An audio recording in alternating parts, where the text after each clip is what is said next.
चाकरमान्यांनो, तुम्हाला गावाला जायला 8 ते 12 तास लागतात, म्हणून तुम्ही गावी जाणं टाळताय, तर हा व्हिडिओ तुमच्यासाठी आहे। कारण की M2M या सर्व्हिसद्वारे तुम्हाला 3 ते 4 तासात आपल्या जीवाभावाच्या कोकणात पोहोचता येणार आहे। तर हे M2M नेमकं काय आहे, तुम्हाला कसं गावी पोहोचता येईल, यासाठी तुम्ही हा व्हिडिओ नक्की पहा।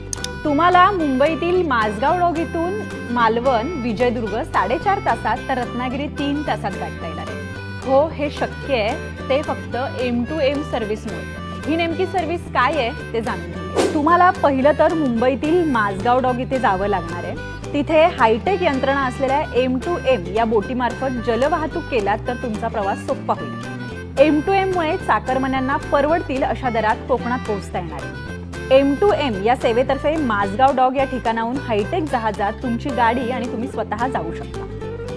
मालवणला 4.5 तासात, तर 3 तासात रत्नागिरीत तुम्हाला या M2M सर्व्हिसद्वारे पोहोचता येईल। तिथून मग तुम्ही तुमच्या मूळ गावी जाऊ शकता। मुंबई गोवा हायवेने होणारी दगदग, ते रस्त्यातले खड्डे, वाहतुकीचा वेळ आणि पूर्ण जो काही आपल्याला त्रास आणि कंटाळा येतो ना, तो यामुळे टाळता येणार आहे। तुम्ही जर M2M सर्व्हिसद्वारे मुंबईतील माझगाव डॉग येथून सकाळी निघालात, तर दुपारच्या जेवणावर ताव मारायला तुम्ही आपल्या कोकणातल्या घरात असाल।